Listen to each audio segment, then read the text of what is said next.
Okay, so tonight we're doing cottage pie, and we've laid out all the ingredients that we're going to use. So cottage pie, there's a difference with cottage pie. Cottage pie implies that you're using ground beef, and shepherd's pie implies that you're using lamb. So that should be noted. And yeah, so we got ground beef, onion, garlic, Worcestershire sauce. Um, we got basic russet potatoes, and we got some carrots. Now the carrots are clearly an addition that's not normal in the potatoes themselves. Sometimes they put the green peas and carrots in the meat, right? But we're gonna try something a bit different, and we're gonna put the carrots and potatoes together because this is a family recipe. This is how Chris makes mashed potatoes normally. This is a thing that goes back in my family line, making carrots and potatoes together. This is a thing. It's not just Irish culture, but it's several cultures use this. But eventually we're gonna put the peas and the ground beef together, and the onions and garlic together, and all of this together. The potatoes are going to be a layer. Potatoes and carrots are going to be a layer on its own. And then we don't have it out right now, but we're going to have some cheese as well. That's what we're going to have on there. And then this is the pan that we're going to use. And here's the challenge. So tonight's challenge that my wife who has given me is to make enough for 2 people. This is a huge problem that I always have, is making enough for 2 people. I always overmake everything. So here's the cheesoo that we'll throw on there as well. And the cheese just serves as like an extra layer on top. It's not, you don't have to do too much to it, but once you've kind of got most of all this coming together and cooked, the cheese kind of goes on at the end. And we're going to use the toaster oven to achieve this tonight. We do have an onion, or an oven, a regular oven, but we're going to use the toaster oven.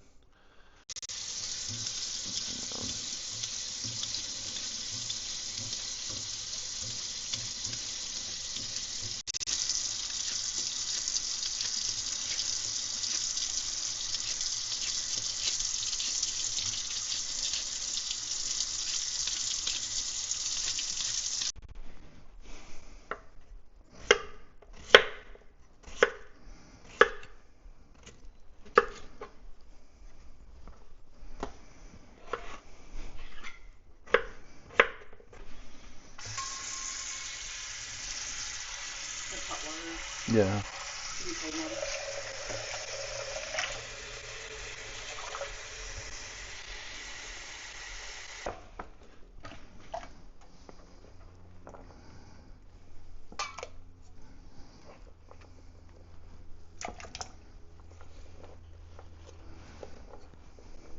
You think that's a teaspoon? Yeah.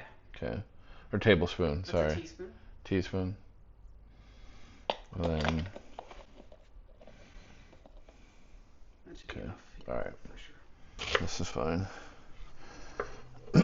And we're definitely going for a small cut on the onions. We want them to really cook in with the beef when we cook them together. These come together. Okay. Blurry there. All right. All right. So then let's do garlic next. Yep.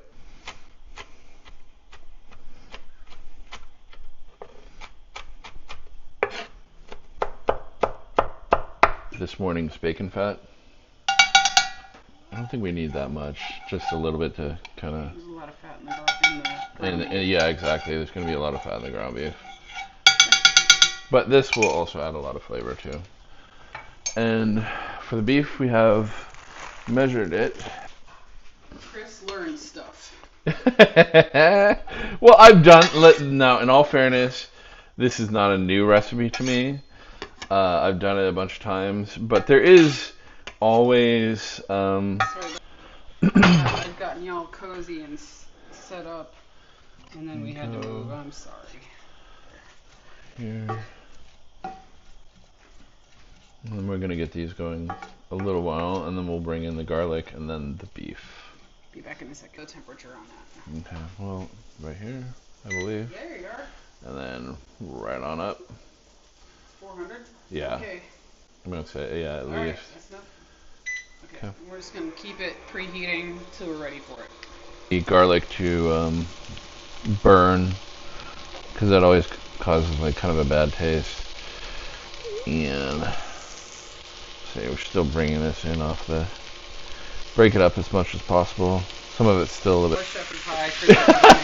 Yeah, I will admit to this. Yeah, I do tend to like absolutely overdo it on the portion sizes. And we don't eat frozen leftovers all that much, so like.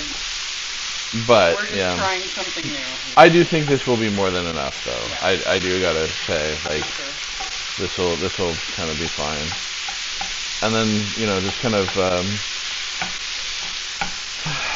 okay. We're gonna splash this Worcester sauce.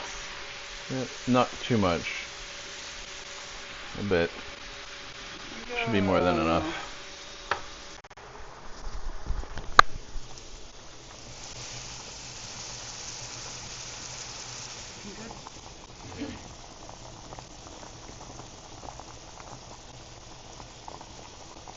Let's go with this salt. The salt everywhere. Be real careful. Okay. And then pepper.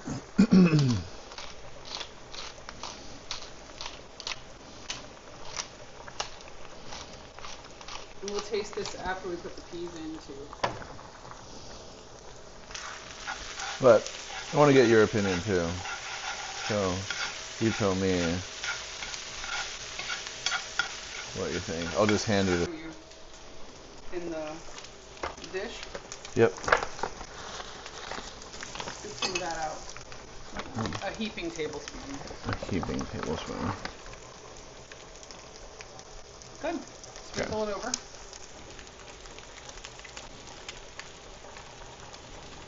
Go. That should be more than enough. Okay. And then you have to cook your flour first. Cook your flour first. Okay. He said we're not making a roux, but we kind of are. Well, yeah. You have to cook your flour first. Okay. Hold on. Let me get my pan holder. Just so you know, this is Chris does stuff. Chris learns stuff. Yeah. Chris learns stuff. Yep. I never do this. I never sit over him while he makes shepherd's pie. That's I true. never do. That's true. Okay, it looks like it's in there now. Lion by the seat of our pants with this. Okay. This is our homemade chicken stock. So that's like half the thing now. I think we're gonna need the whole thing. Okay. We'll see. Let me. This is a homemade, home style dish. I think we're good about there. Let's see. This is red wine, white wine, Guinness, veggie stock if you're using Impossible Beyond Meat. We've done this with Beyond Meat. Impossible Meat, we've done that.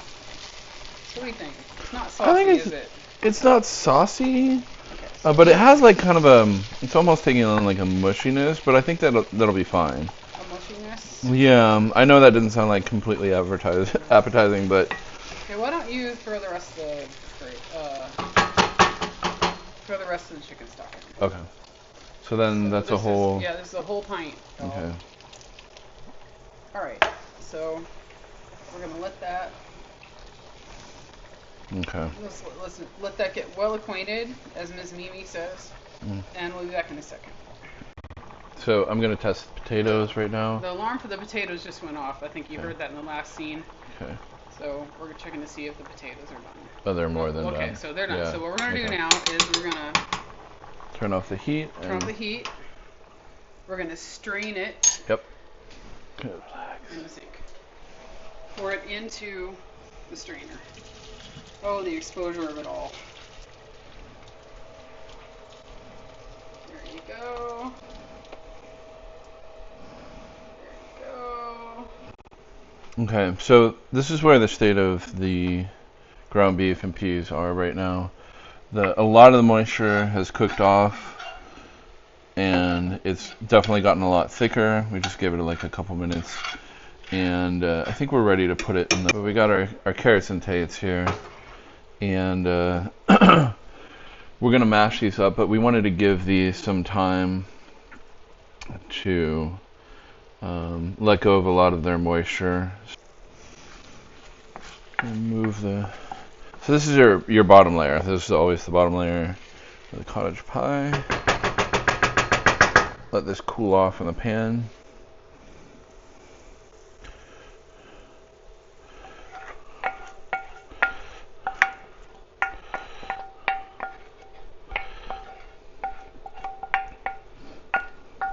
Okay, we'll be right back when we are ready for the potatoes and carrots. All right. Okay. Actually, before we do that, let's put in.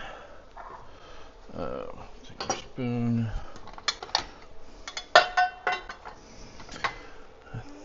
think we want to do this gradually. We don't want to make them too moist too quick, so we're just going to start with a little. All right, here comes the white pepper. Just start with that much, I think. Do you think we need more, or? We'll have to taste it. Yeah.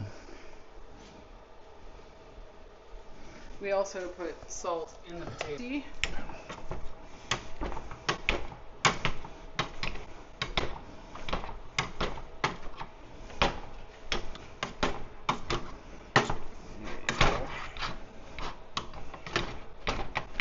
Feels like it needs a little more butter. Okay. There you are. Think that's enough, or okay?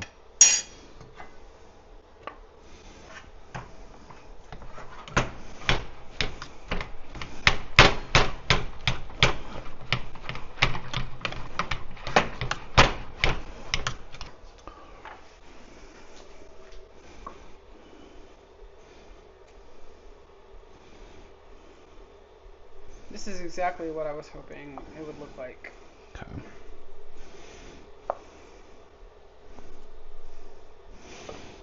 Before I go. Get it all in there. That's perfect. That looks so good. Very good.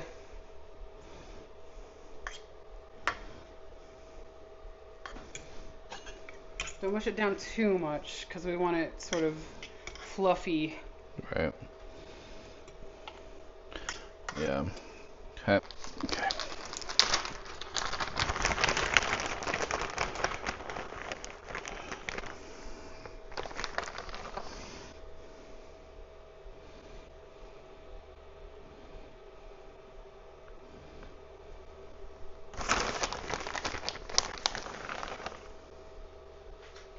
Getting in the way of the camera.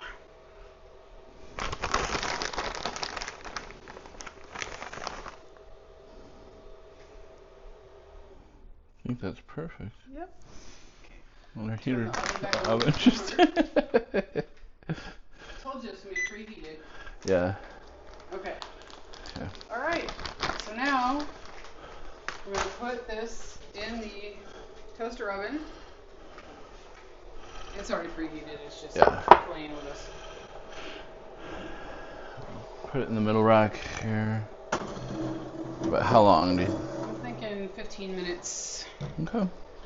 Timer is the clock thing. Yep. And then scroll down. There you go. Okay, Cool. we'll see you in 15 minutes. Oh, thank you.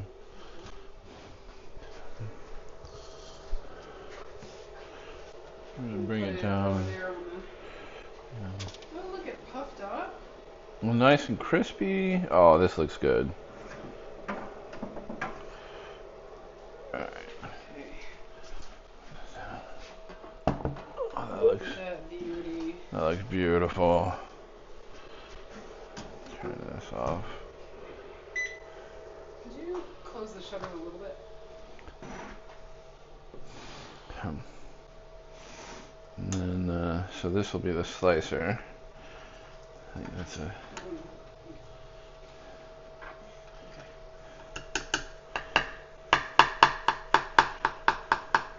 serve yourself first because it's Yeah. better in the shot. Yeah. Okay. Moving Yeah. that up.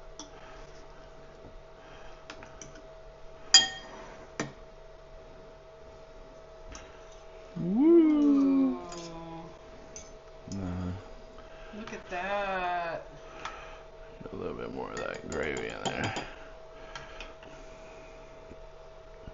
Very cool. Let me try and Very get you. nice. Okay.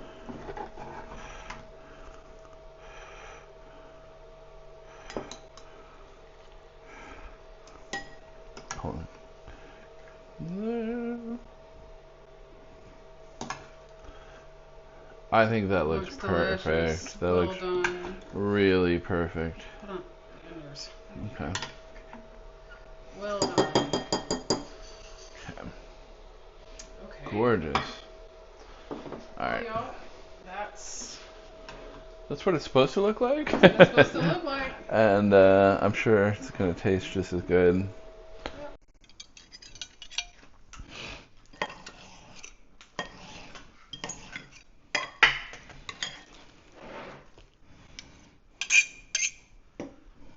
Perfect potatoes. Looks really, really good. Okay, so to describe how this came out, uh, it was, I think, okay, what we did right, okay, in review, I think, is letting those potatoes and carrots kind of take their time to come to temperature, dry out, a little bit. not just throw them together right after they're done, but give them some time to kind of, like you said, dry out. The other thing is that gravy, that roux, essentially that we made Yeah. with the flour Yeah. and then the fat coming together. Yeah, it really sort of adds a richness. But this is like the homiest dish you could eat. Like, there's nothing wrong with ground beef and mashed potatoes. So, like, And if onion. you're into that sort of thing, you're gonna love this. Yeah. And I think the other thing is just the way the onions kind of combine into this is so wonderful. It just like a super rich kind But the of altogether consistency of the flavor. potatoes, they stand up to the ground beef. Yeah. You know, and they're so creamy. Yeah. They're not pasty, they're not soupy. You know, it's like a crown on top of the jewel, you know. Absolutely. The other thing I think is the way that that cheese came together. Like I like that. You know, sometimes dishes with a gooey consistency of cheese is great. However, I think this one really works with kind of almost the crisp, just on the edge of the crispified cheese. Just works so wonderful. Yeah, absolutely stellar.